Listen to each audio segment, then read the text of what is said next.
It's Gem City Tonight with Andrew Mitakides. Tonight's guests: performer Jeremy Gaston, the owner of the famous restaurant John Thomas, and manager of the Neon and great movie critic Jonathan McNeal. And now your host, Andrew Mitakides. Thank you so much. Oh, wow. We got a good crowd tonight, considering there's nobody in this room except you and I. How are we doing? Good evening, ladies and gentlemen, and welcome to Gem City Tonight. I am your host, Andrew Mitakides, Mitakides, however you want to say it. I'm just glad to be coming to you from your living room, whether you're streaming this or not. However, we are coming to you from the Lido deck of the S2E14-Quarantine. Yes, it's been a wild cruise the last few weeks.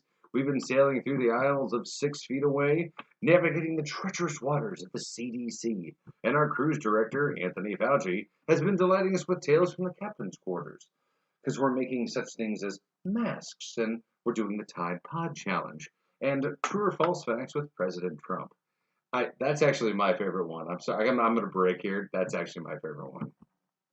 And as you know, your entertainment's brought to you every night by the COVID-19 dancers, so we're having a really good time. Yeah, obviously this isn't true because I'm sitting at home, which I'm sure you two are, and we're going to play a fun game of whether I'm wearing pants or not. But this is going to be our second episode via Zoom. We have great guests who stayed at home and they've stayed safe. But we have some people that who are not only personal friends of mine, but have been affected by this through the quarantine. So we have professional performers, restaurant owners, and those who have been hit by being out of work. We stated in the last episode that this is our new norm. It's something we've obviously never dealt before. It doesn't matter if you're 4 or 40. This is a weird time for us. So I'm glad that all of you are staying safe, staying healthy. Once again, if you guys need any questions, I do mental health, so go to gemcitytonight.com. Gem City Facebook, Instagram, obviously me at Hollywood 00724. Know that if you need anything, let us know. We'll be happy to help. But in this weird time, I decided to try to do the t-shirt challenge. And if you haven't seen the video, I think it's on our Facebook, isn't it? We did the video? Yeah? Yeah, the t-shirt challenge is you're trying to put a t-shirt on upside down. And it took me 3 or 4 times. I almost broke my neck. I'm amazed I can still do this. But I put it on, and I did it. And I did a shot before, and I nominated a couple people. But actually, the best one is Simone Biles, who's an Olympic gymnast, fantastic Olympic gymnast, did it, and she did the sweat pants challenge, and took her pants off while wearing underwear and so forth, upside down with her toes. No. I'm fine putting a t-shirt on upside down. I'm not doing Cirque du Soleil sweatpants. I'm not doing it. It's not happening.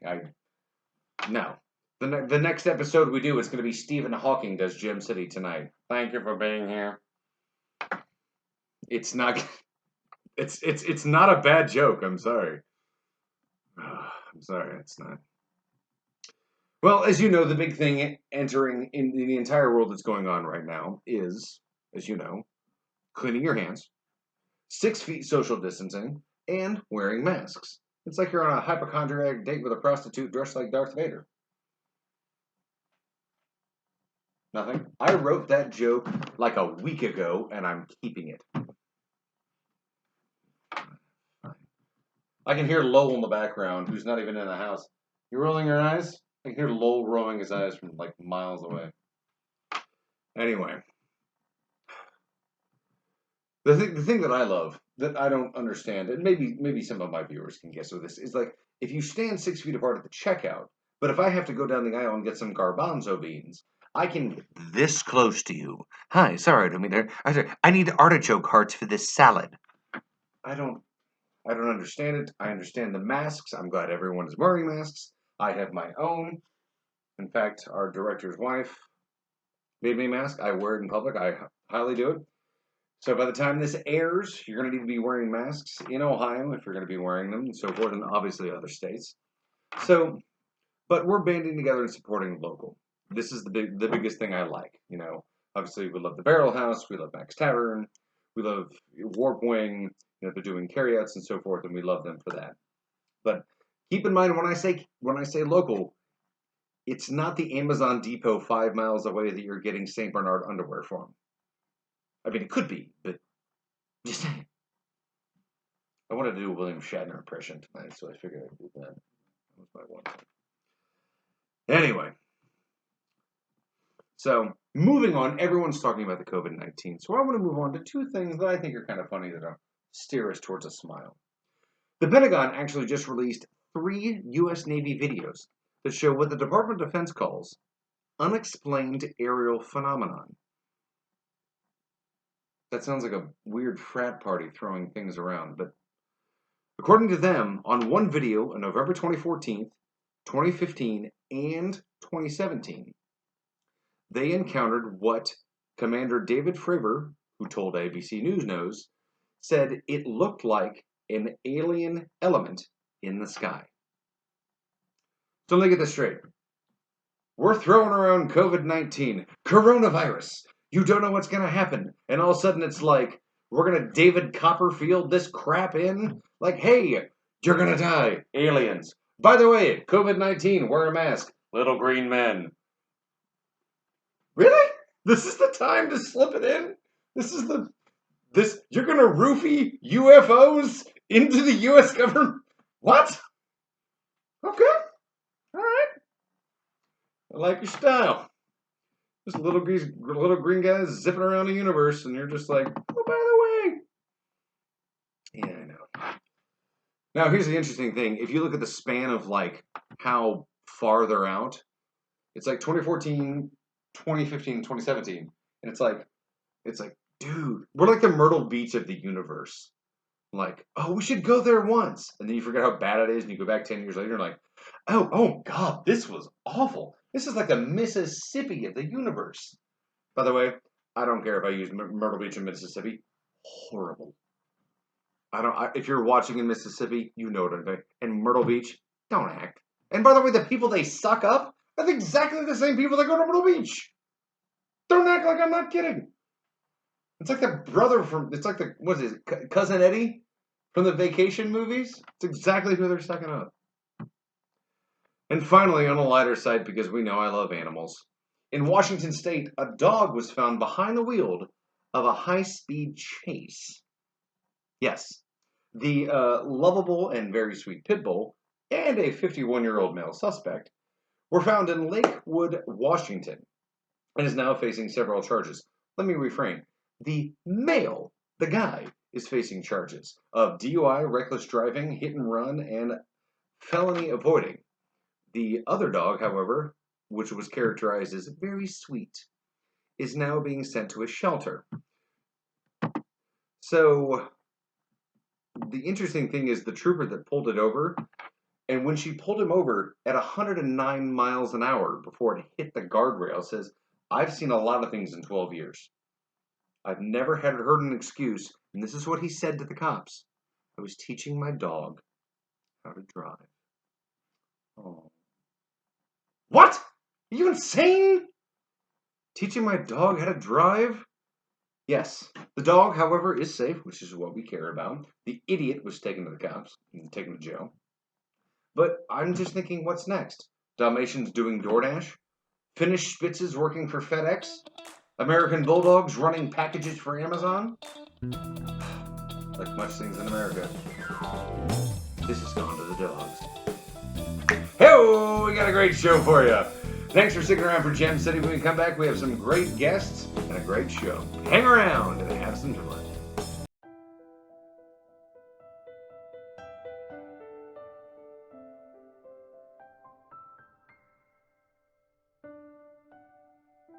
It wasn't always like this.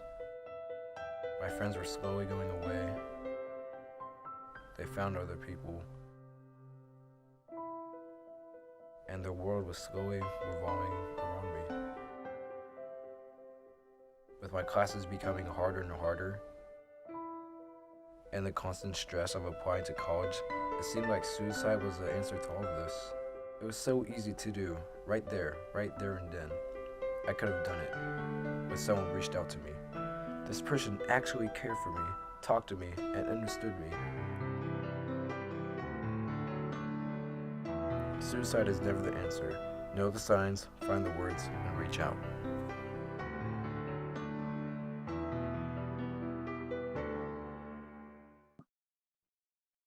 All right, Gem City Tonight fans, you are in for a treat. I actually got one of my dearest friends in the whole world that I've known for forever to come on the show. He's an amazing guy and great performer. My friend Jeremy. Jeremy, welcome to the show. Welcome to Gem City Tonight. Yes, thank you. Let's just jump into the backstory. We've done a lot together. Yeah. Multiple cities. Yeah. But we met at right here in Dayton. Well, I'm in Dayton and you're in New York. Yeah, I'm in New So York we now. met at Wright State University, performed together, and yeah, it was interesting. So I always ask people who know me, what was your first impression of me? Wolverine. That's what a lot of people call you. But a kind, gentle Wolverine indeed. And I looked up, I saw you, and I've always said you're way more handsome than I am, and I'm like, wait, and he can sing? I'm like, this is unfair. Come on, unfair. Oh my gosh. So, but you're from Springfield, Ohio. Ohio, yeah, that's right. Born and raised. So I love home, but happy to move.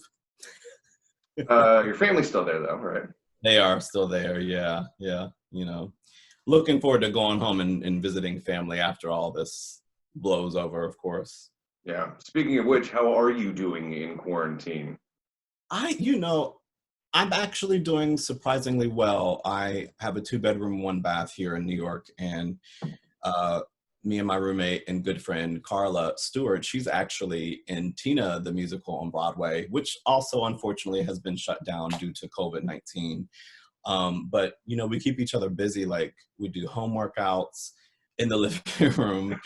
We did a workout outside of our apartment complex.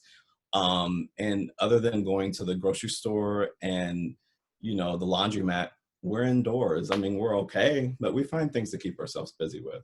How much stuff have you ordered? Oh my God. It's incredible. Like, every day here, FedEx is ringing the buzzer. Another FedEx package. I probably, I don't know, a bunch, just a bunch. I'm just trying to redo my place a little bit. I can't say anything. I'm in the same boat. So let's jump right in. This is your life. You're a career performer. Yeah. So how did you get into it? How did you know? I know a little bit of the backstory, but for the audience, like, how did you get into performing and so forth? Well, I was always in choirs growing up. I sang in the choir in church, and when I was in high school, I was in 5 different choirs, and even had an opportunity to travel overseas to be in a music festival there, and definitely had the bug to perform, but I didn't know much about theater. And it wasn't until my junior year of high school, I had an opportunity of being in Hello, Dolly, and I was Ambrose Kemper. And I was like, oh, I get to sing, dance, and act? Okay. I kind of this. And, at the point I didn't really know, people were deciding colleges and things they wanted to do in school after high school. And I was like, I'm not sure. But I knew that I was happy performing and singing and dancing and all that. And I decided to look into some schools for that. And that was the deciding factor for me. I did not, however, go directly to Wright State. I was at a community college in Springfield for a couple of years, trying to really decide where I wanted to go. Then I was like, if you don't try, you'll never really know if you can do this. Right. So I auditioned for Wright State and got into I started in 2005, I think it was. Yeah, graduated 2009. And for those of you, we're gonna throw some clips up on our website and on our social media. I'm gonna talk like he's not here. Voice will blow you out of the water. I could go down the list of things that you've done. You sung on New Year's Rockin' Eve. You've done countless roles. Motown, Sister Act. You were just recently in Aladdin, and due to COVID-19, the tour had to stop. Were you even halfway through it? No, actually, we had 2 shows in Austin, Texas, and the second show was a matinee on campus there, and we had a meeting, a mandatory meeting. It was called like just a few hours before we had to be at the theater, and they brought us on stage, and they went to tell us that we won't have an evening show, and that this will be our last show in Austin due to the university shutting down. And they said we should be able to pick back up in San Antonio. And, we were hopeful and whatnot. And the show was full out, as it always is. But, you could tell the energy was really revving from that. And then the next day, we had gotten word that we had to close down because it's not feasible for us to continue the tour. Because at that point, we only had 6.5 weeks left anyway, because the tour had been out for over 3 years. So we're gonna throw up a picture here for 1 second. This is you. You were the genie. Yeah, stand by for the genie. Yeah. Yeah. So check this picture out. Yeah, that's a good look for you. I like that. That's good. That's when we splice it in later. Shaved head and everything. Yeah. It doesn't matter what look you do. I've seen you beard down to here. I've seen you bald. I've seen you afro. It doesn't matter what look you have. I remember when we were in D.C., another story that we can't tell on air. We were in D.C. Having drinks at I think the old Ebbet. And you were my God. Yeah. Do you forget that? That was one of my favorite nights. I remember that. That was a wonderful night. Yeah. It was a great night. But you had, I think that was like, I don't know, what show were you in? Oh my gosh. What was I doing? You know what? I might have been there with the USO show troupe. Because you were doing, what branch were you? Not in branch of military. I performed for the military. Yeah, that's what I meant. But yeah, we go to DC quite often, so that's probably what it was I was doing there in the city. I love DC. Well, I'm not letting you go by any means, but we're going to go to a break real quick, and we'll be right back. More ridiculous stories with my friend Jeremy. We'll be right back. On August 11th, my brother Max wrote these words and hanged himself. He was only 15, and he had his whole life ahead of him, but he was tormented and bullied until, hopeless and alone, he took his own life. Though Max's pain is gone, the pain of his family will last a lifetime. Don't let this tragedy repeat itself. If you or someone you know is speaking or thinking about suicide, talk to an adult. What wouldn't you do to stop it? All right, we're back. We both can't stop laughing. We're back with Jim City tonight with my friend Jeremy Gaston. I've known for forever, but I want to dive into some of the things. One of the reasons I had him on the show is because he is a phenomenal performer that goes all out and has had so many accolades and has been so talented. I mean, like I said earlier, Motown, you were just in Aladdin, Sister Act. I mean, I could go on and on and on and on and on. But I've always wanted to know, for people who are watching at home, what's it like for a career performer? You're in a different city probably 3 or 4 different cities in a week. You're like moving. What's it like? Is it as glamorous as everyone thinks, or is there different aspects that we don't know about? It can be sometimes glamorous, but for the most part, not always glamorous. When I did earlier tours, I wasn't in production contracts at the time. We did do split weeks. Sometimes we did one-nighters. My first tour was Jesus Christ Superstar. That was right out of college. And we had, I think the craziest stint we had was 15 consecutive one-nighters. Wow. So literally a different city every night. Like we would, we'd be able to check into a hotel in the afternoon after driving all morning to another city, maybe spend an hour or two to freshen up, go directly to the theater, sound check, maybe a lunch, dinner break, do the show, rest, and go wake up in the morning and be back on the bus to another city. So we did that. Not even unpack. Just no. Oh, no. There's no unpacking to be had. None of that. That's where I got used to living out of the suitcase, you know. And most of my professional career has been on the road. So I have definitely gotten used to, like I said, living out of the suitcase and being okay with getting settled in a new city just maybe for a week. Right. Sometimes, I think the most I stayed in one city was, I think, 6 weeks in LA, and that was with Motown. Gotcha. Yeah. So as we were talking about, you've done so many roles. I'm putting you on the spot. What's been your favorite role you've done? Wow. It's hard because I always find something amazing to love in each show that I've been able to be a part of. But I will say that the Donkey in Shrek was amazing. I was hoping you were going to say that because the photos from that are amazing.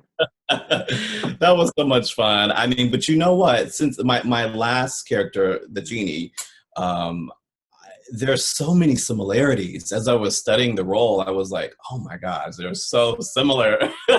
You know, fast talkers, and they had their best friend, and you know, it's that was definitely an amazing role to be able to be a part of. When that kicks back up, do you ever, like, I've never got actually to see you perform other than on video. I need to see you on stage. I know, man. Well, hopefully when, you know, Broadway opens back up, maybe they'll call me into that. Who knows? Trust me, if I was the director, I would. Oh, so that's the best role you've done. What's a dream role that you've always wanted to get into? You know, I have been, you know, as we all have been asked dream roles. What's your favorite dream role? What's your dream role? I never really had a definite answer, but I was thinking on this actually last week. It's like, what role has been established already that you would love to play? And I think it would be Cole House, Walker Jr. in Ragtime. That definitely is an amazing role, and to have the opportunity to play that'd be great. And that was the first show that I did at Wright State. Ragtime. Nice. Mine was I've been lucky enough to do my dream role. I was Curly in Oklahoma. So. Oh, nice. Yeah, I was Curly in Oklahoma. So, but I like you. I mean, obviously, I went the TV route and voiceover and sold out. No, you didn't, because I'm gonna be right behind you on that TV and film. That's next. I wish. You just like the gamut of what you can do. I mean, I've seen you do black box stuff. I've seen you do musicals. I've seen you do, you know, monologues and stuff like that. And the gamut of what you do. I'm just blowing up your ego because you're my best director. Appreciate you. It's true. Like a lot of people, they always say like don't act in front of a mirror. You don't know what it's like for everybody else. But like to see it kind of have that, you know, transcendent performance that you know the person, and then watching them morph into another character or convey a certain emotion or whatever, or do it differently 2 times in a row. Like it's one of the things that you and I connected with. And we're literally, other than, you know, rugged good looks, we act entirely differently. True. We have 2 different styles, so it's why we just had so much fun and work together. Yeah. So want to jump into one last thing. You're a big food guy, I know that. Oh, man, yes. I'm such a foodie, dude. You are a foodie. So so let's say you get home, because I know your mom's still in Springfield. You get home. What do you? What's your number one meal? What are you eating? That my mom or my grandmother has made? Doesn't matter. You tell me. Okay, well I'll tell you. So if I'm home in Ohio, one of my favorite things to have would be the full-fledged Thanksgiving dinner. Even when it's not Thanksgiving and I come home, my grandmother makes all of the pieces of Thanksgiving. That's awesome. You know, the dressing, the turkey, the ham, the collard greens, the sweet potato casserole, all that, you know. A little bit of soul food. God, I love me some soul food. Yeah, hello. Well, how do we find any information on you? Obviously, Facebook platforms. How do we find you? I'm also on Instagram at Jeremy Allyn Gaston. Allyn spelled Allyn. And yeah, like you said, Facebook. And you can find some clips on YouTube. I haven't put too much on there, but there's definitely some clips on YouTube as well. Don't worry, we're going to throw those up. I want to thank you. We've been laughing this entire time. I know. Even when we went to break, we were laughing the entire time. I want to thank you so much, friend. I want you to stay safe. And as soon as you get up and running, we'll probably do a small recap with you and see where your schedule is and what you're going to be in next, so we can definitely promote you and get people out in the seats. Thanks, man. I appreciate that. It's been such a pleasure to be on. All right, I'm gonna laugh about this for the next 10 minutes. All right, we'll be right back with more Gem City tonight. Oh.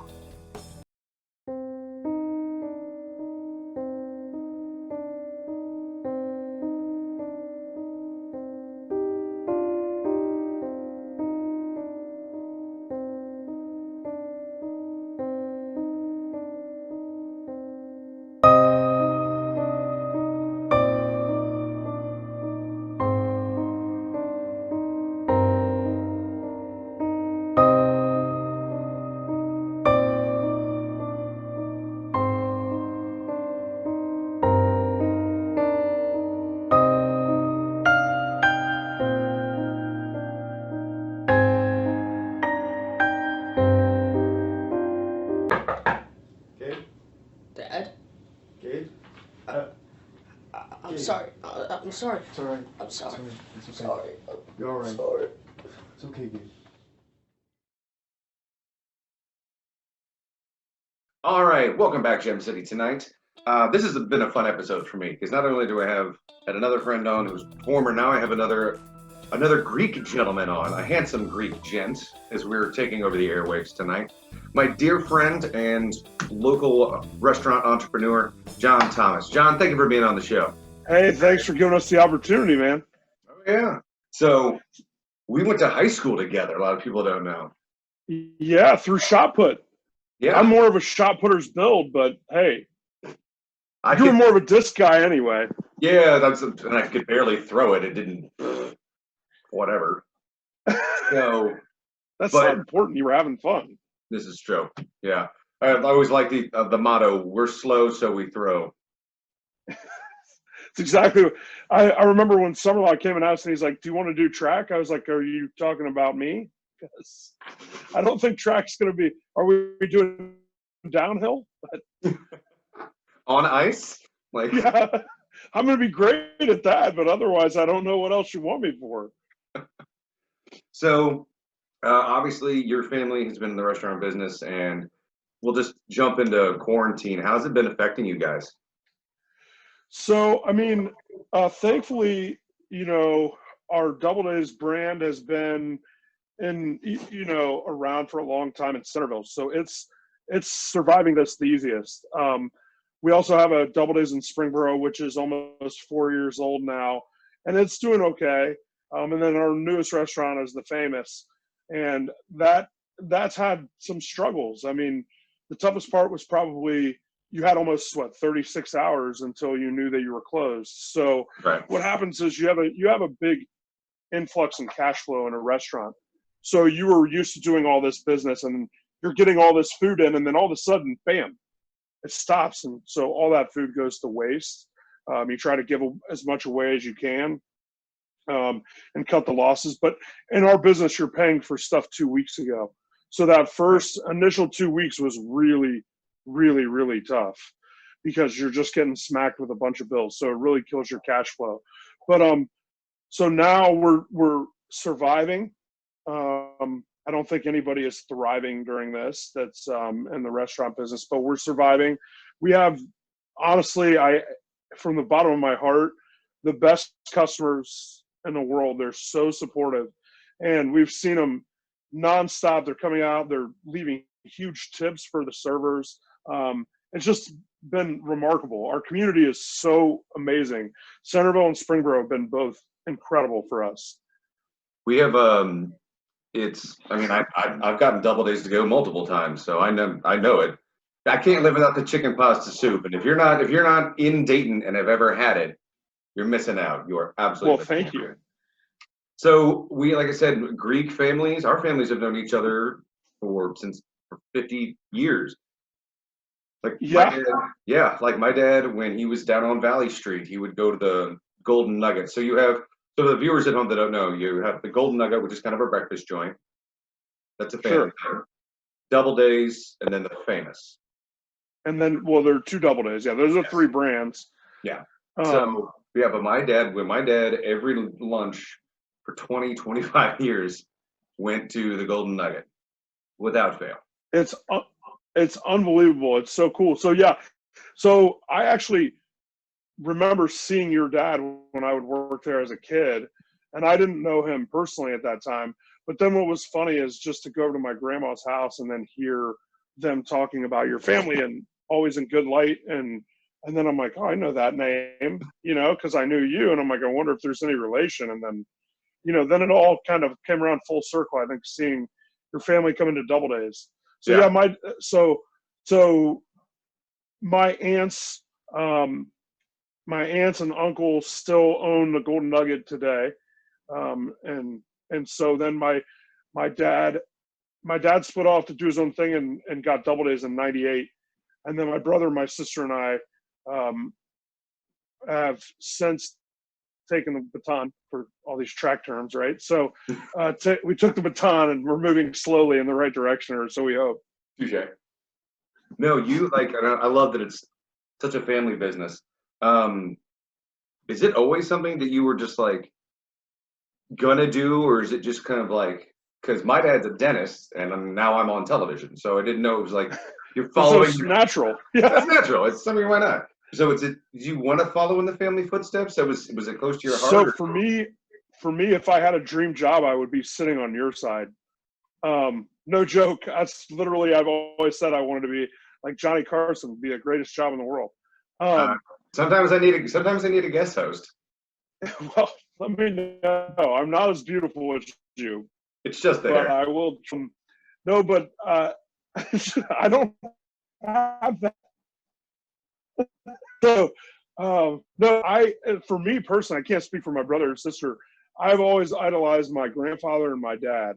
And so for me, it was like, I didn't care what they did. That's what I wanted to do. And so with that came this huge passion for me. So I absolutely adore what I do. I like being in leadership. Influencing people was a huge thing for me. I absolutely love the personal one-on-one. And obviously I like food. There's no secret there. And I love cooking for people. I think it really is a way to show them how you're feeling. And I believe there's a lot in what you put in food as far as like your emotion and everything. It comes out when people are trying your meals for the first time, or regular customers even. So for me, it's a huge passion. And I think that it was inevitable when I was in high school that I was going to make that step. Well, we're going to shoot the commercial real quick, but we come back. I want to talk about that family, how you opened the new restaurant, and kind of the direction you're headed. So stick around. We'll be right back. More with my friend John Thomas. I'm like 50 years older. Like, I feel so good. I want to make sure that all of them kind of align.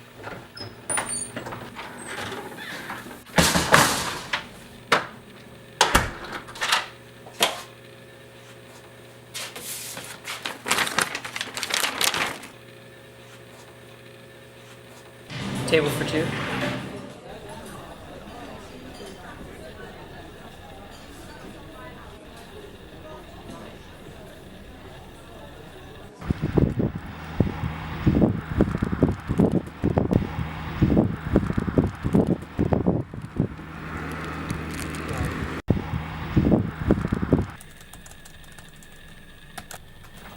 Hey, Ben.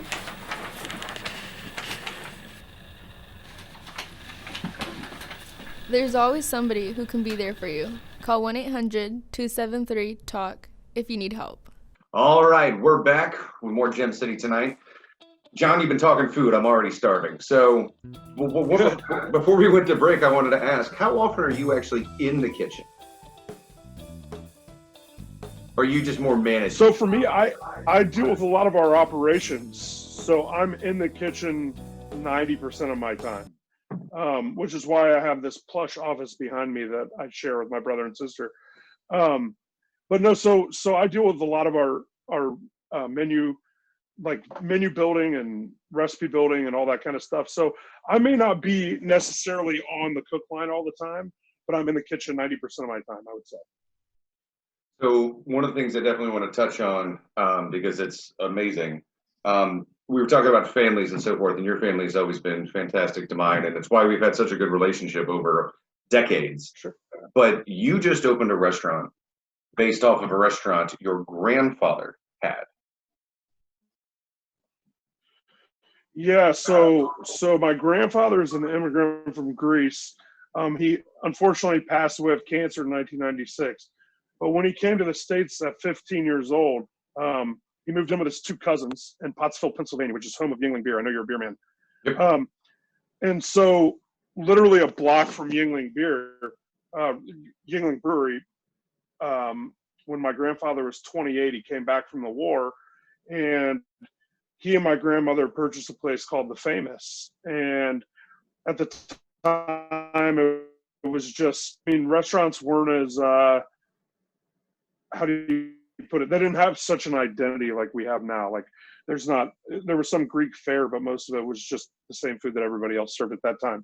Right. So it wasn't like a raging success, but to us and to my brother and my sister and I, it's always been about the courage to take a chance in entrepreneurship and how important that is for people in our era to understand what everybody went through. Like even, and especially at a time like this, like we are going through a really, really tough time. And that's not to be downplayed at all with the coronavirus, but at the same time, we're not rationing food in a war scenario. And I don't think any of us have seen the hard work that our grandparents put in, or even our parents for that matter. And so we've always wanted to pay homage to my grandfather and my grandmother, because their steps in business and their steps in life have pretty much determined our steps. Right. And we're so incredibly grateful for it. And so what we thought would be neat is to pay homage in the best way that we could think of, and that's to open a restaurant in their honor. And of course, the Golden Nugget is still around, and so you can't do that. So you got to do something, and we thought that the courage and the jump was the thing that we wanted to capitalize on, is let people understand what it took for our family to do this. Right. And so that's what we've done there. And so that's where the brand is coming from. So it's only been open, it's just for a year? 2 years. 2 years. So March 1st was 2 years. Yep. So that's what's been so tough right now, is you don't have that staying power of, like Doubledays, even they're 20 some years building a brand, that brand is more durable. And, so it's doing okay, but this is really challenging for it. So I always look at our businesses and I equate them to like living, breathing objects, right? So we have a 22-year-old, 23-year-old that can sustain himself. Okay. Right. And then we have another one that's, 4 years old, and really the 22-year-old has kind of groomed the 4-year-old already and can watch if we're out of town. But now you have a 2-year-old. That 2-year-old needs the parents around a lot, and right. is not going to do well if put in a tough situation. So it's, that's the way businesses are. The longer they're around, generally they're going to be more durable, unless it's something completely out of our control. So how did you, because if you go into it, there's photos of your family and everything on the walls and so forth. But how did you build the menu? You were talking about how you wanted to have aspects of the old and the new. So the first thing was, oddly enough, somebody that worked for us, we were telling him the story, and he got online and found a menu from the famous in the late 50s, which was unbelievable because my grandma is 98. And so she remembers it a little bit, but she doesn't remember like the actual menu items they had that clearly or recipes because of another, 60 years in business kind of makes you forget exactly what you were doing at the beginning. Yeah, true. So we looked at that. I also looked a lot at the time and area that we were in. And so then I took like modern day flair that we have at Doubledays, and then I kind of brought them together. And then what you want to do is try to direct it at what you're doing. So we wanted to be more of like a gastropub and appeal to a younger crowd than Doubledays. Right. So we took those things, and then you do a lot of throwing against the wall and seeing if it sticks. So what I would do is I would go to people who I trust to give me an honest opinion, not tell me the food's good. And we would run test dinners where I would have them up to Doubledays. Dinner's on me, you buy the drinks, because otherwise that could get very dicey for someone like you. Touche. Touche. So we had that prerequisite already set, and then everybody would come in, and I would give them basically like a 7 to 10 course meal of small bites that they could try each thing, rate them, and see how much they liked them or didn't like them. And so after we did that about 15 to 20 times, that gave me an idea of where I needed to be. And then once you build a grocery list, essentially of what you're going to have in your refrigerator, at that point, you can consolidate and then kind of cross-pollinate these items to make different items. So it's fantastic. You're still doing takeout, right? We are, and we've actually spun off this new gig that I think I told you about a little bit. I wanted to touch on that. That was my next point. Yeah, so about 2 years ago, I started meal prepping for a friend of mine named Holly Mangold. You probably remember Holly. She ended up in the Olympics for powerlifting, and she was saying, "Man, it takes so long to meal prep." And I said, "I'll do it for you." She's like, "What do you mean?" I said, "I can do this in 10 minutes. I have a commercial kitchen, so why don't you let me do it?" So I started doing it for her for a little while, and then I said, "You know what? This is I started eating the meals myself, and I was like, this is pretty convenient." So basically, what we've done is essentially like a carry-out scenario where you're getting food for tomorrow, or like a lot of the places like Olive Garden, they'll buy one get one free on an entree. But what we did is we took healthy options, not all healthy options, but mostly healthy options. I like how you back that up. There's other stuff. Well, the reason is it was all healthy. And to be honest, there's not as many people that care about that as you would think. So we try to bow to that, but also have options for those that aren't as health conscious. So, I mean, most of the stuff is, and you can tell by the item that you're ordering if it's healthy or not. I mean, mac and cheese is not great for you. But anyway, doesn't stop anybody. Yeah. So what we did is we put together these meals, and I would just do it all through phone about 2 years ago. So it's a $50 minimum order, and you could pick it up, or now we do some delivery if you're within a radius. And the meals are good for a few days, and you just reheat them. And they're mostly healthy, like I said, and they're really, really good, and they're the right portion. I should probably be doing more of that myself, and I have been. But the food is really good, and we're getting a lot of return customers. So what it is you put your order in online anytime between Monday and Friday. The following Monday, you can pick it up, or we'll deliver it to you. And then you have about 4 or 5 days to finish those meals. And so I mean, there's some stuff you can. Sorry? I was going to say, tell the name of the website. Yeah, it's freshmealsdayton.com, and it's called Fresh and Easy Meals. And so that's something we've been doing through the coronavirus time, and it's been getting a little bit more traction and definitely helping us stay afloat. So hopefully it's something that can stick around. I want to touch on one last thing because we're wrapping up here. So Doubledays in its Centerville location is moving. It's only moving like 200 yards, but you're moving. You're going to have more space. You're taking over an old restaurants. So why the move? So there's a lot that goes into the why, but basically the long and short of it is we needed to put a lot of money into our current location. We needed to remodel bathrooms. We needed to expand the kitchen because we're tight on space for the amount of food that we're producing. And we've been wanting to get into a commissary style setup. So if we grow, we can produce food at that location and transfer it via refrigerated truck. Now, we don't know if we'll do that right out of the gate, but we wanted to have the capacity. So this allowed us to expand the seating, definitely expand the kitchen. We'll have a private room available, and we really like the idea that it had a walkway to the new apartments that are behind the Crosspoint Center. So where we're moving, for those that don't know, is right behind us at Doubledays, Centerville, and Crosspoint. There was the Outback. Outback has since moved to 725 in front of the Dayton Mall where the old Sears Automotive was.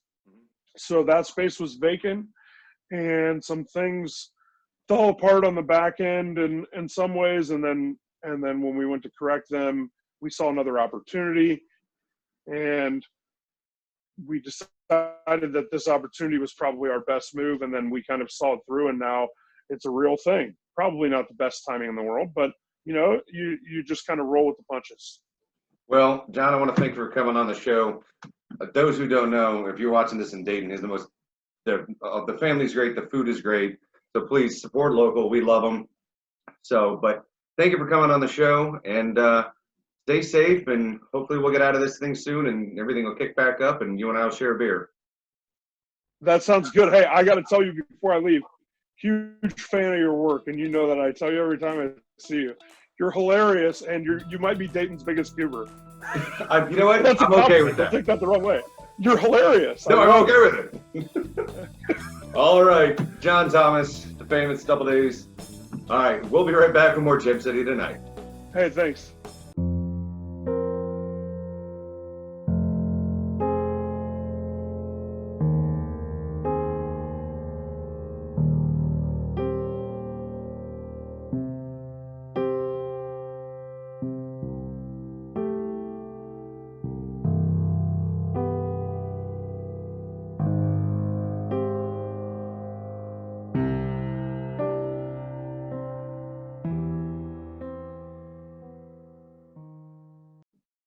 All right, Gym City tonight. Hope everyone's doing well.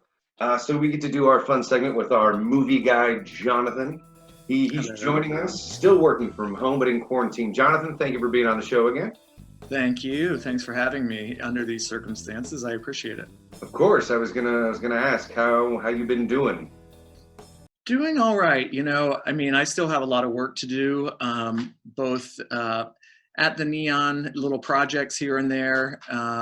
Taking advantage of being down by getting a couple things done that require us to be shut, like new bathrooms and a new roof is potentially on the horizon in the next week or so. So, those are things where we'd have to close for a few days. So might as well take advantage of the doors being shut and get those projects out. So, well, you guys actually just did a fun thing the other day where you could pull up and get popcorn or candy, and so definitely still working with, even though the people can't go to the movies, you're working with the community and keeping spirits up. So right. I believe that there's a couple things. One is customers have been reaching out to us saying, we miss your popcorn, we miss you, we miss, the Neon, we miss the experience. So I wanted to come up with a way where we could engage with customers and give them what they're looking for, So we've got some virtual presentations, but then also the fresh popcorn. And so we did we called it the curbside candy clearance. And we sold all of our candy out just because we knew that we didn't want it sitting around for 6-8 weeks without being touched. So we sold all the candy at discounted prices, and then we had fresh popcorn going and carry out beer as well. And we had several people tell us that they waited over 90 minutes. The line went around the block, and we sold over 200 popcorns and gift cards and beer and candy. So we were blown away by the outpouring of kind of love and support. So it was really awesome. Good. You had mentioned a few seconds ago about the virtual showings. Touch a little bit on that for our viewers.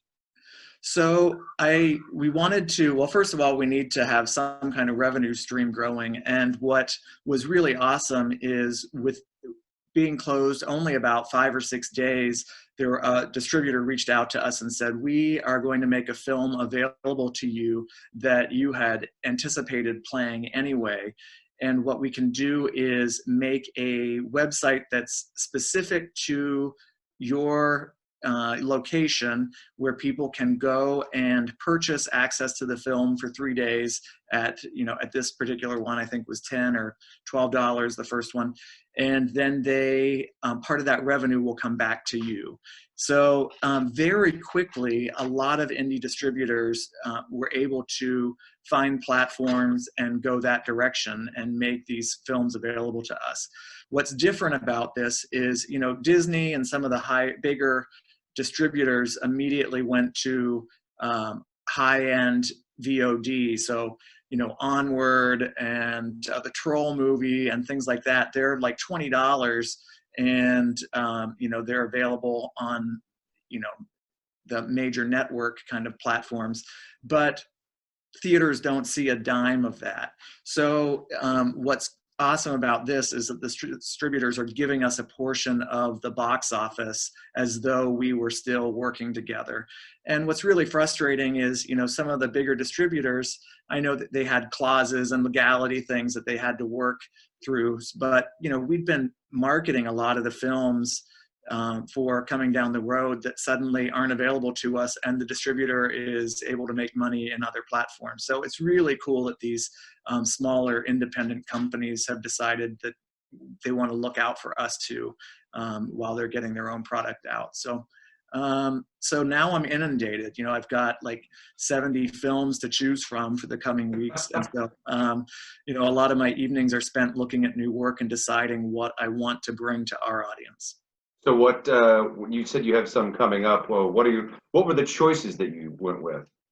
What I'm doing is pretty much like a theatrical week. So every week I'm starting 2 new films, and I usually keep them going for 2 weeks. And at the end of the 2 weeks, those disappear. So there's always 2 coming in on a Wednesday, and then each one plays usually for 2 weeks. If it's, I'm kind of deciding if one of them really tanks in week 1, we might go ahead and pull it and put something else in its place. But so far, it's still a big learning curve. It's only been about a month now that we've been offering films, but our first one was off to a great start. And back in mid-late March, and we are now 1, 2, 3, 4, 5, 6, 7. We're 9 films rather into what we've been offering the community.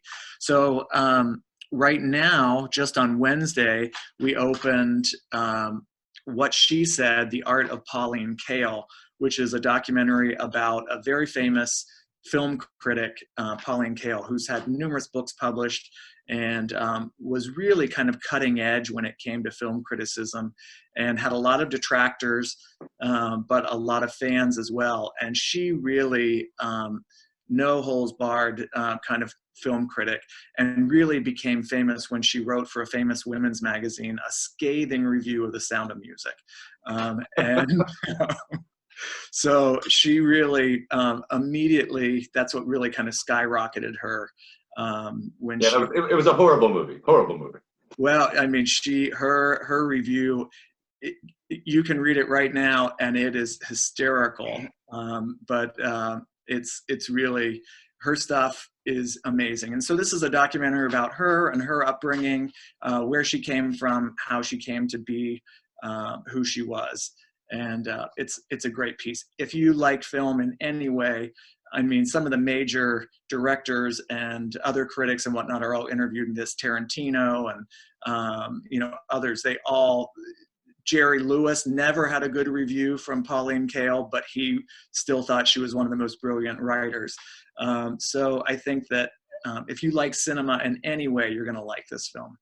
Awesome. So what's the website for that they can go to? So you just go to our website, neonmovies.com, and every description in the synopsis tells you exactly what platform this film would be available on. So not every movie is going to be able to, broadcast to your Apple TV or your Chromecast or some of them will have the bells and whistles and be able to do all of that. Some of it's just going to be something that you're only going to really be able to watch on your laptop or iPad Or, you know, in my case, I'm a little old school here.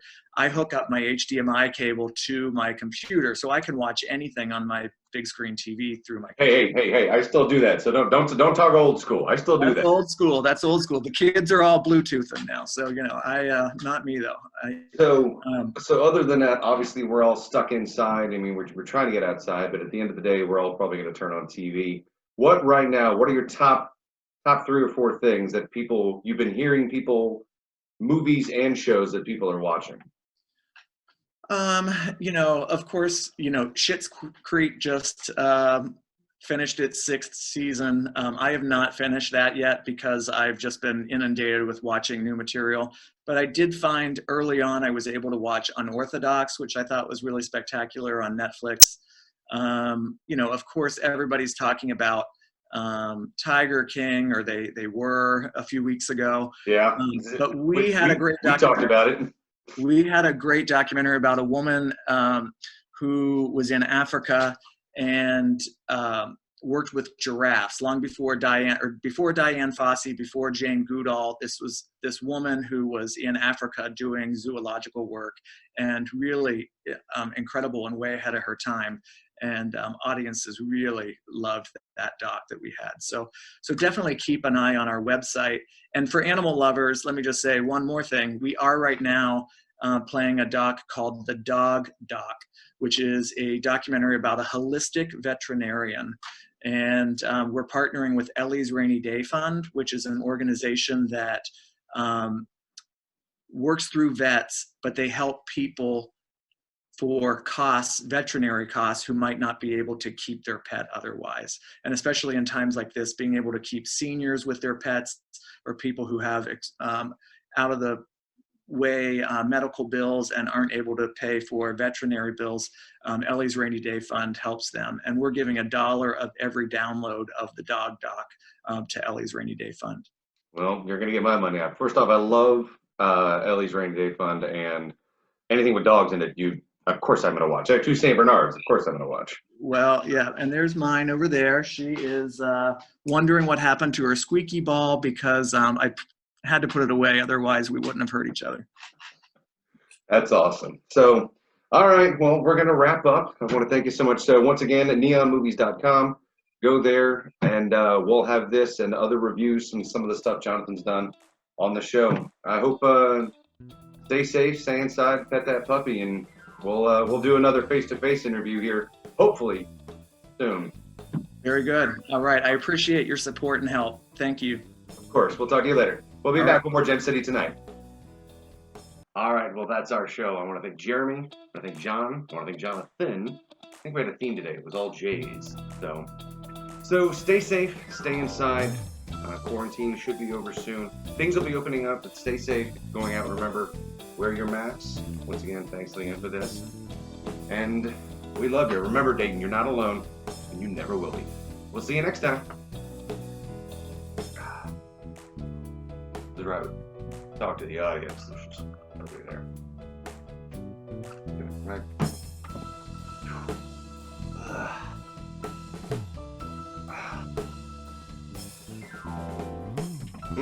Yeah.